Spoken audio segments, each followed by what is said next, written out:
Bonjour tout le monde et bienvenue dans le 5e numéro de l'été coréen.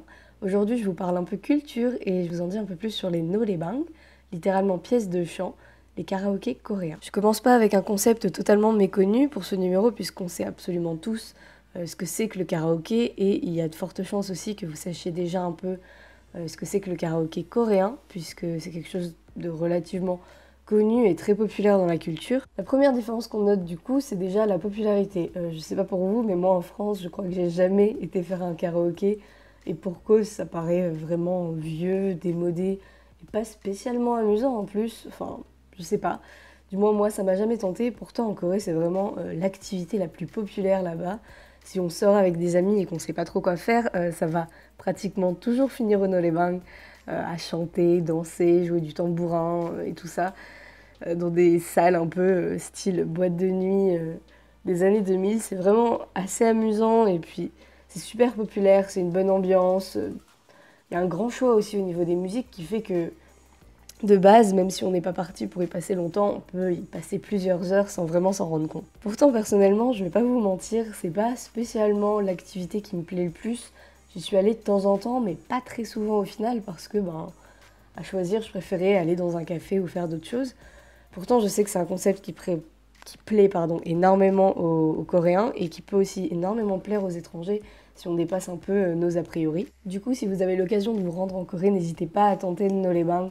Vous pouvez en trouver absolument partout. Il y a des rues qui sont dédiées qu'à ça. Et des fois, vous pouvez en trouver un juste perdu comme ça dans une petite ruelle sombre. C'est assez amusant. Qu'est-ce que je peux vous ajouter d'autre? Ah oui, par rapport au noraebang, en général, en Corée, de toute façon, vous verrez que ce sera plus des bâtiments plus que des maisons. Donc, si vous cherchez un noraebang, regardez un peu, enfin, levez la tête, regardez en l'air, vous verrez que sur les affiches publicitaires, il se peut que vous trouviez un noraebang avec un petit numéro à côté et marqué Tsun, je vous l'écrirai sur l'écran, qui veut dire étage, pardon. Donc, si par exemple il y a marqué Samtun, ça veut dire que le noraebang est au 3e étage de cet immeuble. Voilà, c'est un petit détail, mais bon, c'est toujours bon à savoir. Donc pensez à regarder en l'air si vous cherchez un noraebang. Au niveau du prix, il y en a pour tous les budgets. Vous pouvez trouver des noraebangs. En général, c'est plutôt abordable de toute façon. Et vous pouvez aussi trouver des noraebangs, par exemple, vous payez juste pour une, deux ou trois chansons, je crois, quelque chose comme ça. C'est dans des machines directement, vous mettez l'argent et c'est réglé. Sinon, vous devez payer à la caisse comme un restaurant ou n'importe. Il y a aussi des noraebangs à thème, donc je me souviens de Suidongdae à Séoul, dans lequel on pouvait voir les gens chanter. Il y avait des grandes vitres et ça donnait sur toute la rue, c'était vraiment sympa. Donc si vous avez l'occasion de vous y rendre, n'hésitez pas. J'ai pas d'autres idées qui me viennent en tête là maintenant, mais il y en a vraiment à thème assez sympa parfois, donc cherchez un petit peu sur internet ou quoi, je suis sûre que vous pouvez trouver des trucs plutôt cool. Et j'arrive déjà à la fin de ce point culture. C'était pas des plus originales, j'avoue.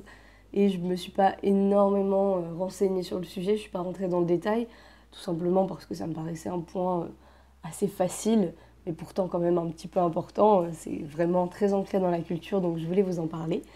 Sur ce, demain, on se retrouve pour le premier point de grammaire dans lequel je vous apprendrai à construire une phrase en coréen. Bon courage à tous dans votre apprentissage, travaillons ardemment. 열심히 공부하자. Courage, fighting!